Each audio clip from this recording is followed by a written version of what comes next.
Far into the abyss of the internet, the addiction to lead the highest numbers of followers, struggle to be the cynosure of all eyes, being on the front page with every conquest is what people think a glam life, ignoring the fact that we are all humans after all, carrying our very own story that nobody knows or can ever know, with past so dark and deeply ingrained, with endeavors and obstacles fighting each other to numb you, while all you are trying to do is to stay focused to build something out of yourself.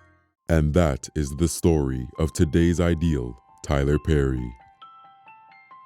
Today, in this video, we will be diving deep in the story of self-building, from taking his scattered life and molding it into a masterpiece.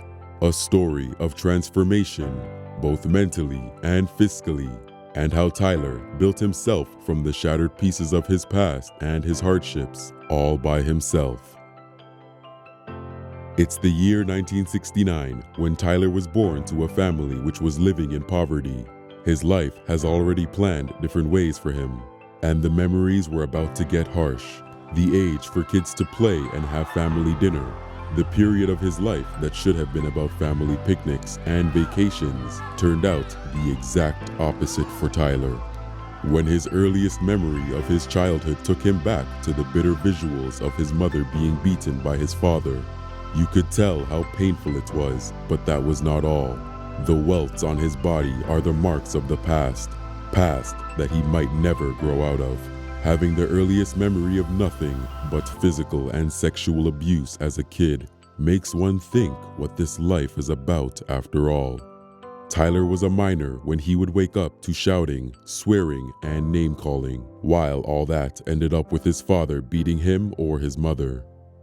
The most dreadful childhood memory, as Tyler claimed, came from the time he was not more than 10 years old, and his father beat him with a vacuum cleaner cord. He gulped down as he continued to say that his father would just not stop. His father was a man whose every answer to a problem was beating it out of you. The welts on his body, the flesh from his bones, the cuts that are deeper when they mark the mind as well. He could not do anything but wait for him to fall asleep so he could run to his aunt's house to get the wounds treated. This was not enough for his dad. In another vicious beating, he surpassed all the limits, making the young Tyler black out for 3 days straight. This was Tyler's every second life. Life of living in constant fear that anything, even the smallest of the act, could set his father off and leave another rugged memory trail. To escape all these tyrannies and mini hell, he had a beautiful place built solely out of his imagination, and only his favorite allowed in it. He used to imagine a park where he went with his beloved mother and caring aunt. In there, he runs and plays freely and merrily, just like every other kid, making it a happy day. And whenever someone did something horrible to him, he escaped to this park and only chose to come back when it was over. He watched his father despise him for no reason, hate him, beat him. Something inside Tyler, an inner voice, made him question his relationship with his father in his early youth. But how much can a minor handle? He builds a beautiful imagination to escape the horrors in real life. But his father was not the only human to play the devil in his childhood. There were 4 others. The 4 who were so taken by their lust that a kid's age and innocence wasn't a factor for them. Tyler was facing sexual abuse too, along with physical. While talking about his earliest memory of being molested was just at the age of 5 or 6. He was building a birdhouse with an adult male in his neighborhood as the man put his hands down Tyler's pants. He thought to himself, "What is this?" And he felt his body betraying him because he felt an erection at that age. He didn't understand what had just happened because he was too young to know. But it didn't stop there, because later he endured the same horrific molestation, but this time at the hands of a male nurse, and after that from a man he knew from church. Tyler claims that the man from church used the Bible and God to hide his heinous truths. But he was not just a molester. He sexually abused Tyler and was the very first sexual assault experience he had. The last devil was a lady, the mother of his friend. He was 10, just 10. And he fell victim to sexual assault already by 3 hideous molesters and abusers. And this woman proved no different. He prayed Tyler as an escape to his problem and lust. These 5 dead from the inside humans made Tyler's life a living hell. All these emotions bottled up inside of him, and the only way out was anger and depression. He poured a lot of anger in his teenage years and adult life. But the worst fear about all these emotions is it's dark everywhere you try to understand the worth of your life, worth of yourself, but you can't. The same thoughts were of Tyler. When he entered his early teens, he had already endured all that appeared a nightmare to many. He got tired up with his life and did what many find an easy escape: suicide attempt. He slit his wrist and attempted suicide, but his mother became his saving grace. She would take him to church, as the young Tyler has no one he loved more than his mother. He loved the smile on her face in the choir, and that's where he wanted to know this God that made her happy. Even with all the difficulties she went through herself, Tyler explained that he wouldn't know where he would have been with his life if he did not build that faith. His pivot point began when he started to believe that to everything we encounter, there's the opposite. For all the pain that he went through as a child, there had to be a beauty.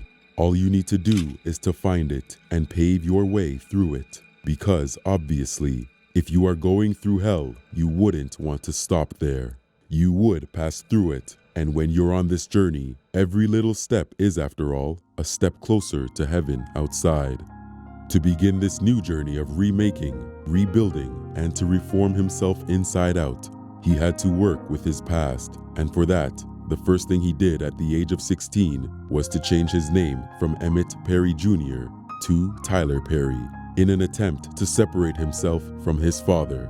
Unfortunately, he could not complete his high school and dropped out, but later earned a GED. As once he watched the Oprah Winfrey Show, he heard someone state that writing can help cure depression and provide strength. And since Tyler has so much geared up inside, the best he made out of his thoughts was a river full of thoughts and a handful of pages to drain them down on it. He learned to pen down his daily thoughts and experiences in a series of soul-searching and healing letters to himself, characterized by faith, strength, and determination during raging adolescence. These letters helped Tyler with the inspiration to delve into writing his very own first play, I Know I've Been Changed, in Atlanta in 1992. Saving his every last dollar, Tyler staged the play for what he hoped would be a packed audience, but the seats remained empty. He knew that the path to success was anything but easy. Perry did several odd jobs and staged the musical in several other places because he was financially weak. He even lived in his car, but did not give up, and rewrote and reproduced the musical repeatedly. Between 1998 and 2000, his play, I Know I've Been Changed, got a little momentum and was finally liked by the critics and got staged at many places. This gave him enough push to write his next play, I Can Do Bad All By Myself, in 2000, which contrasts Last Time, becoming an instant hit. In the play, Medea, the central character, whose idea depicted his mother, Maxine, was played by Tyler himself, and that certainly stole the show. Stepping into the world of theater, Tyler wrote 13 plays in the next 13 years. In 2001, he produced Diary of a Mad Black Woman, which was followed by Medea's Family Reunion in the next year, and both received positive reviews. He began touring and doing the promotion for all of his plays after coming up with Medea's Class Reunion in 2003, and his success was already set in motion. He made his big move towards the silver screen and made his debut film, Diary of a Mad Black Woman, in 2005. The movie turned out to be a huge success, especially loved by African Americans. He filmed Madea's family reunion, playing Madea himself in 2006. After the success of the movie, he founded his studio in Atlanta. On June 21, 2006, he launched his television series, Tyler Perry's House of Pain. He then published his book in 2006, Don't Make a Black Woman Take Off Her Earrings, Madea's uninhibited commentaries on love and life, which became the bestseller. Tyler's next venue was the romantic comedy drama film, Daddy's Little Girls, in 2007. In 2008, he released Meet the Browns. It was such a massive hit that they adapted it for a television sitcom the next year. Madea Goes to Jail was released in 2009. It was a huge success. His comedy drama film, Madea's Big Happy Family, which was released a couple of years later, took the box office by storm. But in 2009, Tyler had to say goodbye to his saving grace, his mother, after what he had made out of himself in a decade. He had now set himself free, and now that she was gone, he was ready to talk about the abuse and hardships he bore freely and openly.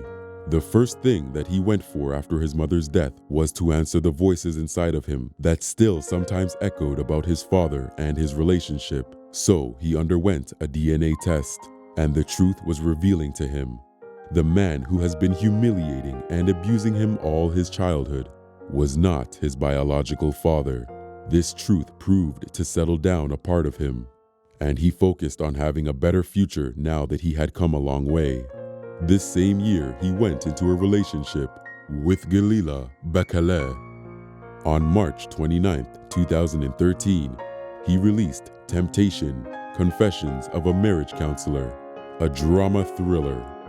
Not being the one to rest on his successes, Tyler Perry Studios announced plans to expand operations in Atlanta by the acquisition of Fort McPherson in 2015.